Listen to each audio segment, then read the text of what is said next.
During the early 1920s, the French Impressionist filmmakers were experimenting with using camera movements to convey characters' points of view and states of mind. Their films didn't get widely circulated, but they influenced the Germans. In 1924, F.W. Murnau used a turntable and strapped the camera to his cinematographer's chest in The Last Laugh, and the so-called unfastened camera was born.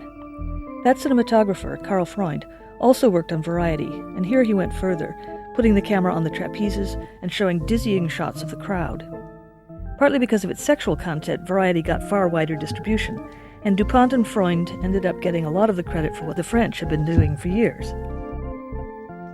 Variety was made in 1925, when the German Expressionist film movement was slowly winding down. Apart from the frame story, it has a surprisingly modern look for its time, though over the next few years that look would become more widespread in European and even American films. Part of it lies in the extensive use of wide-angle lenses, with striking depth shots putting foreground characters quite close to the camera. Probably the most effective of these comes in the scene where Artinelli first meets Boss Muller at the carnival yard and sees his wife in the window, but there are lots of examples in the tavern and party scenes.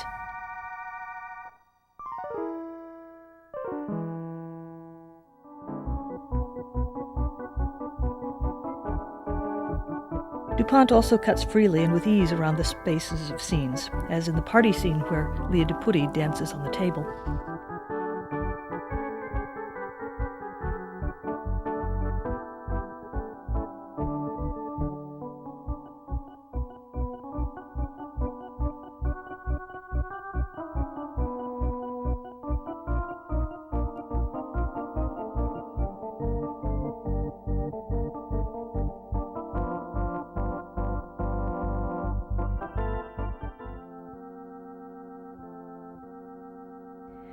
The opening scene between investigator and prisoner 28 quickly became famous.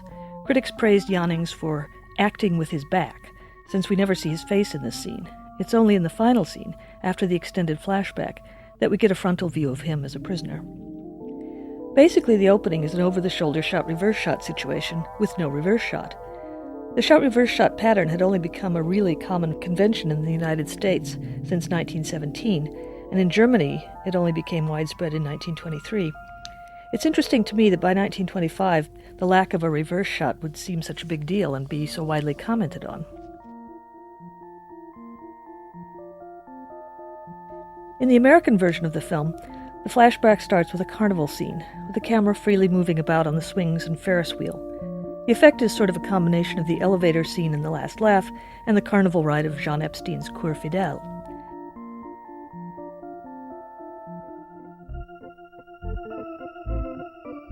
The most famous scenes, however, are the trapeze performances. They're certainly very flashily photographed. There had been other films with the unfastened camera, but I don't know of any where the camera was placed so high or had such a vertiginous effect. These scenes must have been incredibly difficult to shoot, and they're impressive even today. Watching them again, though, I noticed that the 180-degree rule is constantly broken. Given that the two men are dressed similarly and are filmed from a distance, it sometimes is hard to figure out which acrobat is which. I suspect this may have had something to do with the limitations in where Freud was able to take his camera.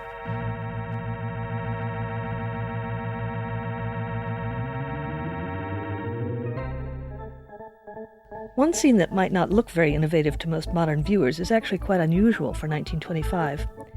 When Artinelli arrives at the Winter Garden and is unable to perform, he sits in the audience watching the show.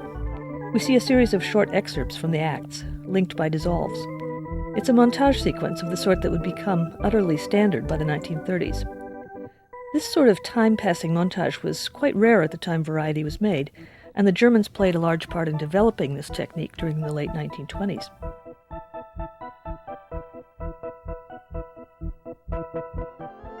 The aerial performance, after Boss finds out about his wife's affair, is again well handled.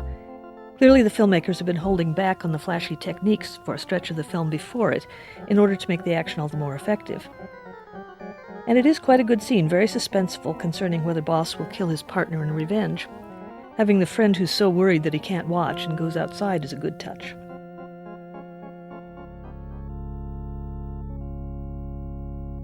The return to the present is accomplished with a clever device, a graphic match with a dissolve from the last view of Boss in the flashback to our first frontal view of him in the framing situation.